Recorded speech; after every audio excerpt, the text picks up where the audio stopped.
A reading from Ruth, chapter 1, verses 1 through 18. In the days when the judges ruled, there was a famine in the land, and a certain man of Bethlehem in Judah went to live in the country of Moab, he and his wife and 2 sons. The name of the man was Elimelech, and the name of his wife, Naomi. And the names of his 2 sons were Mahlon and Chilion. They were Ephrathites from Bethlehem in Judah. They went into the country of Moab and remained there. But Elimelech, the husband of Naomi, died, and she was left with her 2 sons. These took Moabite wives.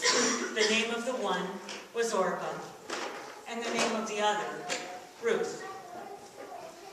When they had lived there about 10 years, both Mahlon and Chilion also died, so that the woman was left without her 2 sons and her husband. Then she started to return with her daughters-in-law from the country of Moab, for she had heard in the country of Moab that the Lord had considered his people and given them food. She set out from the place where she had been living, she and her 2 daughters-in-law, and they went on their way to go back to the land of Judah. But Naomi said to her 2 daughters-in-law, "Go back, each of you, to your mother's house. May the Lord deal kindly with you, as you have dealt with the dead and with me. The Lord grant that you find security, each of you, in the house of your husband." Then she kissed them, and they wept aloud. They said to her, "No, we will return with you to your people." But Naomi said, "Turn back, my daughters. Why will you go with me? Do I still have sons in my womb that they may become husbands? Turn back, my daughters. Go your way, for I am too old to have a husband. Even if I thought there was hope for me, even if I should have a husband tonight and bear sons, would you then wait until they were grown? Would you then refrain from marrying? No, my daughters. It has been far more bitter for me than for you, because the hand of the Lord has turned against me." Then they wept aloud again. Orpah kissed her mother-in-law, but Ruth clung to her. So she said, "See, your sister-in-law has gone back to her people and her gods. Return after your sister-in-law." But Ruth said, "Do not press me to leave you or turn back from following you. Where you go, I will go. Where you lodge, I will lodge. Your people shall be my people, and your God, my God. Where you die, I will die. There will I be buried. May the Lord do thus and so to me, and more as well, if even death parts you from me." When Naomi saw she was determined to go with her, she said no more to her.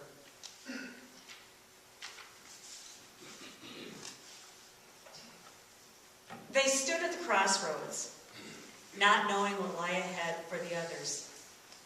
They wept.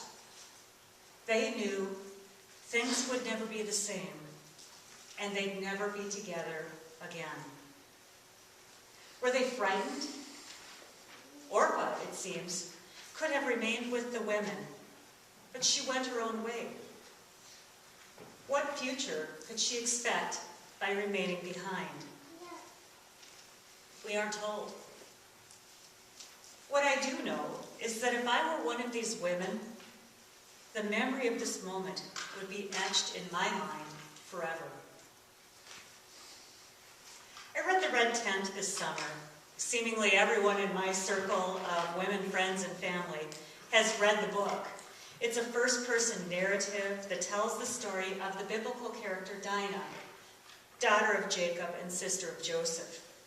While the novel is more an exercise of the author's imagination than a record of historical fact, or even one that follows the narrative of the book of Genesis, it led me to wonder what stories might lie behind Naomi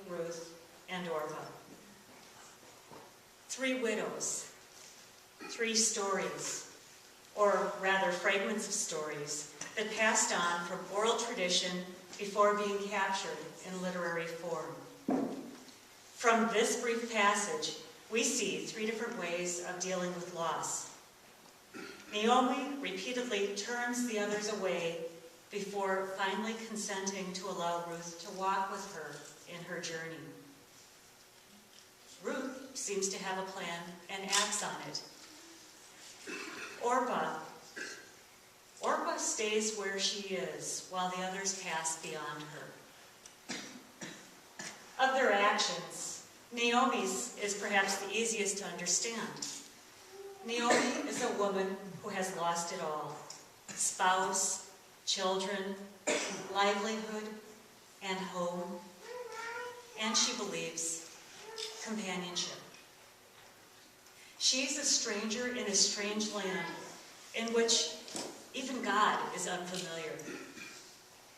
With no means to support herself, she chooses to return home, where there appears to be food and family who may begrudgingly take her in. Understandably so, Naomi, aware of her fate, encourages her daughters-in-law to return to their mother's homes and, through marriage and, God willing, some sons, to achieve the security that Naomi herself has lost. Ruth is complicated. On one hand, she disobeys her mother, her elder, who told her to remain behind. But on the other hand, by ignoring Naomi's attempt at pushing her away, Ruth honors Naomi in a way she cannot even begin to understand, given the future Naomi imagines awaits her at the end of her journey. What motivated Ruth to choose to leave her country and her gods? After all, she could clearly see the fate of a foreign widow by looking no further than her own mother-in-law. Perhaps Ruth's actions could be linked to fidelity to Naomi. Maybe Ruth didn't have much of a home to return to. Maybe she did it to honor the memory of her husband. Or maybe she couldn't bear to be in the presence of all of those reminders of loss. Looking out across the tree line brought back memories of times that she and her husband had walked the paths and shared dreams of a life together. We just don't know. We know even less about Orpah. I feel a little guilty about Orpah. Until now, I've been quick to rush to judgment. I have labeled Orpah a number of things: wimpy, complacent, cowardly. Ruth is good. She's loyal. Ruth obviously loves her mother-in-law more than Orpah does. While I hadn't cast Orpah as a villain, I would have placed her somewhere below Ruth on a goodness scale.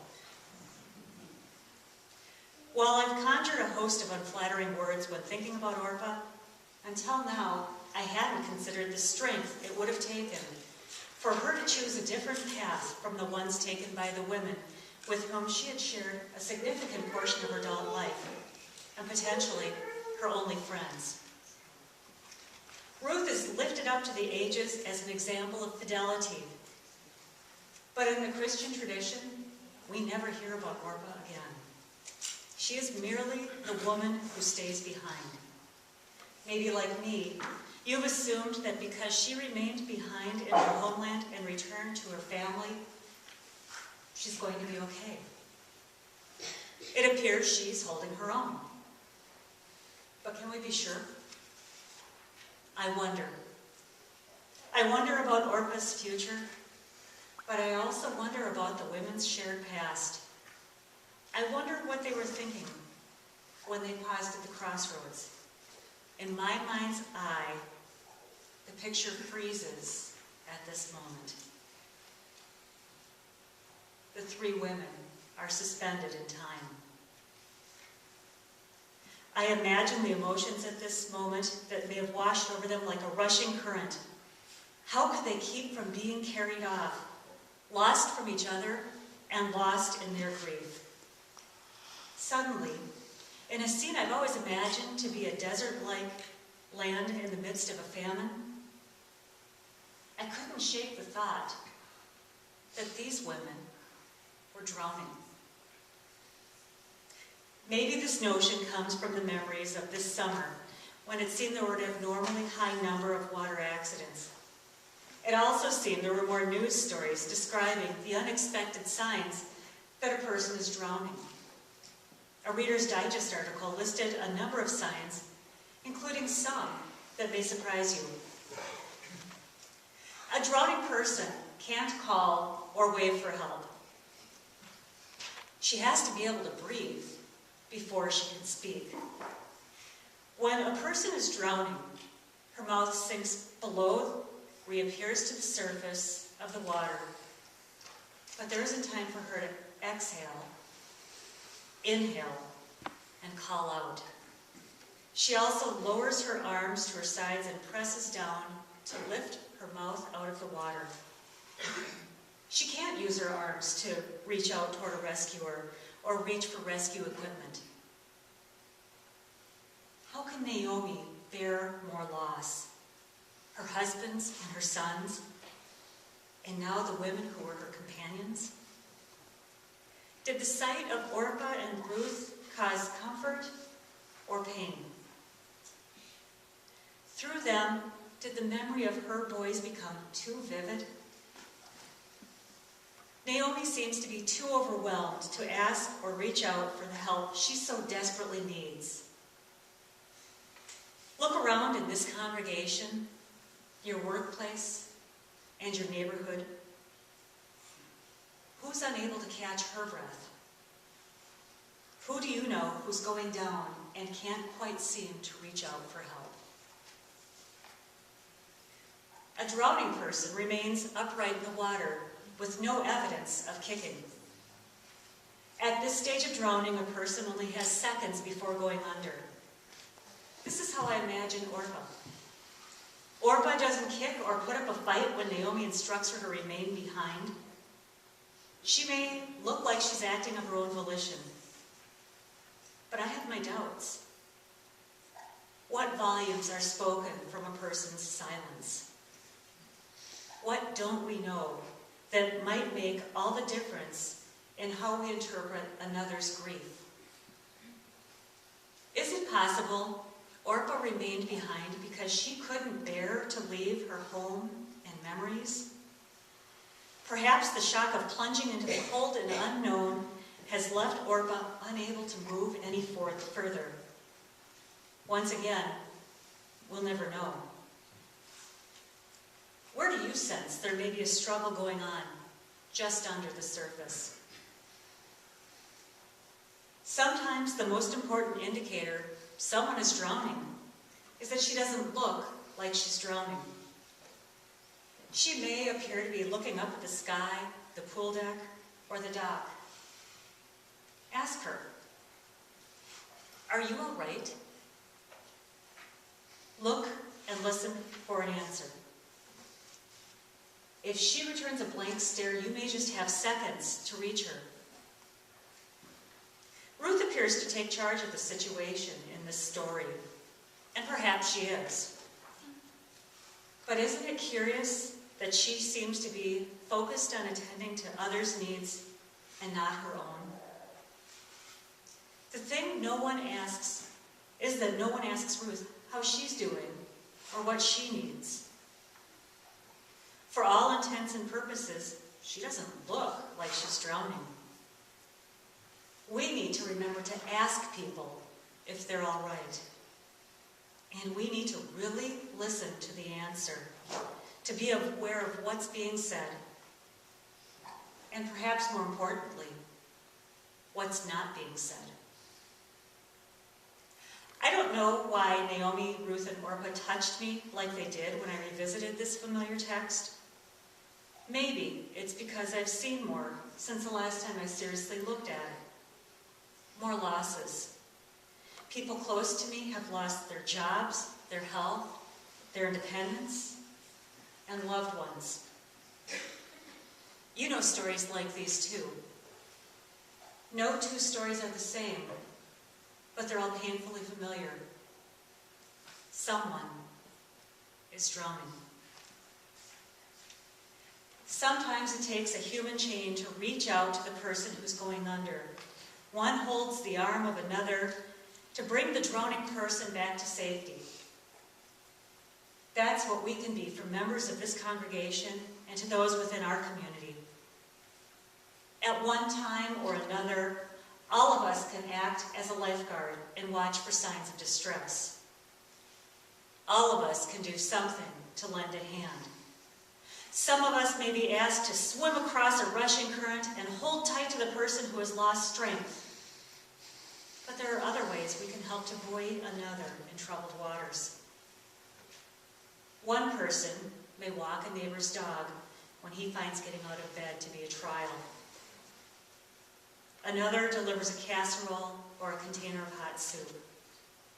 Someone else may have car keys and time to run errands. And yet another holds a cup of coffee and does nothing.